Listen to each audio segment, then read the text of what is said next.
নমস্কার বন্ধুরা, কাজল হেসেলে সবাইকে স্বাগত। তো বন্ধুরা দেখো, আজকে সকালে ব্রেকফাস্ট বা যে কোনো উপবাসের দিন খাওয়ার জন্য একটা নিয়ে আসলাম এমন একটা রেসিপি, যে ডালিয়ার পোলাও। একদম ঝরঝরে সঠিক মাপ সহ পোলাওটা বানিয়ে দেখাবো। বন্ধুরা, জানি তোমরা বানাতে জানো, তবু আমি কিভাবে বানাচ্ছি সেটাই তোমাদের দেখাচ্ছি। তো দেখো, এখানে 1 কাপ ডালিয়া নিয়ে নিয়েছি, এখানে 250 গ্রাম ডালিয়া। তো যাই হোক, দিয়ে এটাকে একটু ভেজে নিচ্ছি, শুকনো খোলায় ভেজে নিচ্ছি কড়াইটা গরম করে। দেখো, ডালিয়াটা দেখলে একটু হলুদ হলুদ টাইপের ছিল, তো যতক্ষণ একটু সাদা সাদা ভাব হবে ততক্ষণ আমি ভেজে নেব। তাই বলে একদম চাল ফোটা মুড়ি টাইপের হয়ে গেলে হবে না, একটু কালারটা চেঞ্জ হতে হবে। তো কালারটা চেঞ্জ হওয়া পর্যন্ত আমি ভেজে নেব শুকনো খোলায়। এভাবে ভেজে নিয়ে তারপরে আসবো অন্য কাজে। এইটা দেখো, সকালে ব্রেকফাস্ট বলো, সুগার পেশেন্টরাও খেতে পারে। তবে পোলাও মানেই তো একটু মিষ্টি মিষ্টি হয়, চিনিটা না দিলেও চলে। তো যাই হোক, তো দেখো আমার এটা ভাজা হয়ে গেল, হয়ে গিয়ে এবার দেখো গরম আছে, তাও আমি এটাকে একটু ধুয়ে নেবো জল পাল্টে পাল্টে। এই দেখো একটু আধটু জল রয়েছে, ধুয়ে আমি রেখে দিলাম। তো আর নিয়েছি, এই দেখো একটু গাজর কুচি নিয়েছি। আর এখনকার গাজরগুলো একটু শক্ত শক্ত, তো গরম পড়ে গেছে ভালো, তাই একটু ভাপ দিয়ে নিয়েছি। ক্যাপসিকাম নিয়েছি, কাজু কিশমিশ নিয়েছি, আর নুন হলুদ, আর এখানে গোটা গরম মশলা নিয়েছি, আর 2টো তেজপাতা দেব। তো দেখো, এখানে সাদা তেল নিয়ে নিয়েছি।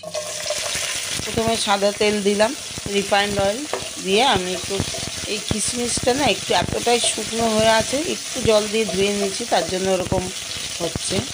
একটু জল দিয়ে ধুয়ে নিয়ে কিশমিশটা একটু ভাজলাম, তার সাথে একটু কাজুটাও হালকা ভেজে নিচ্ছি। এটা ভেজে তুলে রেখে দেবো।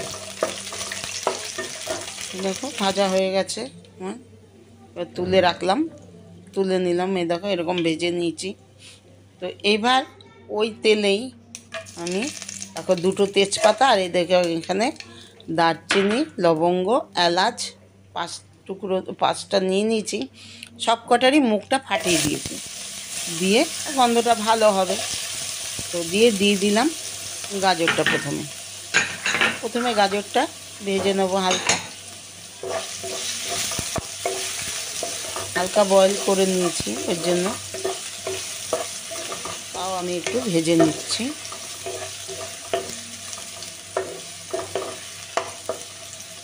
সাদা তেলে ভেজে নিলাম, দিয়ে এবার দিয়ে দিলাম হচ্ছে ক্যাপসিকামটা।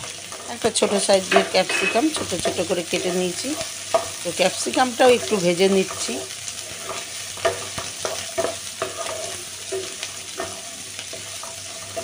হালকা ভেজে নিচ্ছি,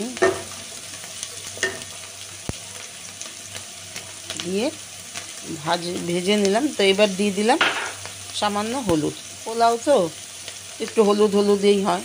আর দিয়ে দিলাম এখন সামান্য নুন, এই ভাজাটার আন্দাজে একটু নুন হলুদ দিয়ে আর একটু ভেজে নিচ্ছি। এখন গরমের দিন তো আর কিছু নেই, তো ওর জন্য এই 2টো সবজি আমি দিলাম।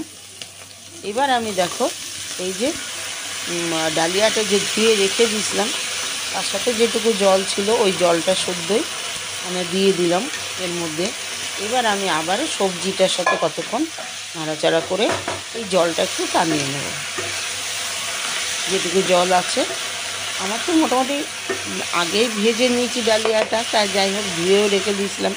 তো জলটা যেটুকু আছে ওইটুকু শুদ্ধ নিয়ে একটু ভেজে নেবো এর সাথে, সবজিটার সাথে, ক্যাপসিকাম আর গাজরের সাথে ভালো করে ভেজে নেবো। ভেজে নেওয়া অল্প জলটা টানানো পর্যন্ত। দেখো নাড়াচাড়া করে একটু ভাজা ভাজা করতে করতে হলুদের কালারটা এসে গেছে, আর একটু ঝরঝরেও হয়ে গেছে। দেখো জলটাও টেনে নিয়েছে। দেখো দেখো বন্ধুরা, জলটাও টেনে গেছে, ঝরঝরে হয়ে গেছে।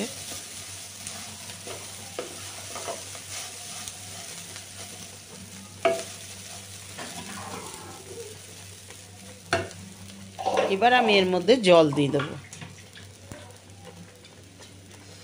আমি দেখো যেই কাপ মেপে তোমার ডালিয়াটা নিয়েছিলাম সেই কাপ মেপেই আমি 2 কাপ জল দেব।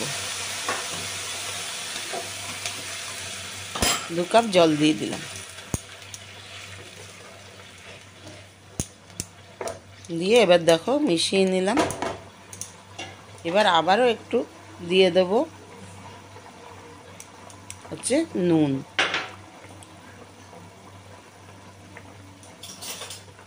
আবারও এবার আমি আন্দাজ মতো দিয়ে দিলাম নুন। আর এবার দিয়ে দিচ্ছি চিনি। চিনিটা 2 চামচ দিলাম, কেন পোলাও মানে একটু মিষ্টি মিষ্টি। আর দিয়ে দিলাম দেখো গুঁড়ো গরম মশলা দিয়ে এবার এটা ভালো করে মিশিয়ে নিলাম। মিশিয়ে নিয়ে এবার এই যে ভেজে রেখেছিলাম কাজু কিশমিশটা ওটাও দিয়ে দিলাম। এখনও ফুটতে আরম্ভ করেনি, তাও আরম্ভ করেছে সামান্য সামান্য ফুটতে। এবার আমি এটা ঢাকা দিয়ে দিলাম। ঢাকা দিয়ে রেখে দিলাম 3-4 মিনিট। দেখো আবারও দেখছি ঢাকনা খুলে, দেখো এখনও জল জলে আছে, একটু জল জলে আছে। এটাকে এবার এখানেই একটু নাড়াচাড়া করে নেবো, ব্যাস হয়ে যাবে আমার ঝরঝরে পোলাও। দেখো জলের মাপটা যদি ঠিক মতো দেওয়া যায় কোনো কিছুই অসুবিধা হয় না। ডালিয়াটাও সেদ্ধ হয়ে গেছে আর একটু ঝরঝরেও হয়ে গেছে। তো নামানোর আগে একটু ঘি দিয়ে দিলাম। তো বন্ধুরা এটা তোমরা সকালের ব্রেকফাস্টে বা বাচ্চাদের স্কুলের টিফিনে বা লাঞ্চ বক্সেও, অফিসের লাঞ্চ বক্সেও দেওয়া যেতেই পারে। খুবই সুস্বাদু হয় খেতে। আর আর সকালের ব্রেকফাস্টে তো হবে, আর যে কোনো উপোসের দিনও তোমরা ইচ্ছা করলেই খেতেই পারো। সব কিছুই দেওয়া হয়ে গেছে। আমি কিন্তু এখানে ঝাল আগে দিইনি, কারণ আমার ঘরে বাচ্চারা আছে, তারাও খাবে। তো ওই জন্য এখন একটু আমি কাঁচা লঙ্কা চেরাটা দিয়ে দিলাম, ওটার ফ্লেভারটাও পোলাওতে ভালো লাগে। তো দেখো আজ আমার এই পর্যন্তই। তোমাদের আজকের আমার এই ঝরঝরে ডালিয়ার পোলাও কেমন লাগলো অবশ্যই কমেন্ট বক্সে কমেন্ট করে জানাবে। আর ভালো লাগলে লাইক শেয়ার অবশ্যই লাইক দিয়ে দেখবে।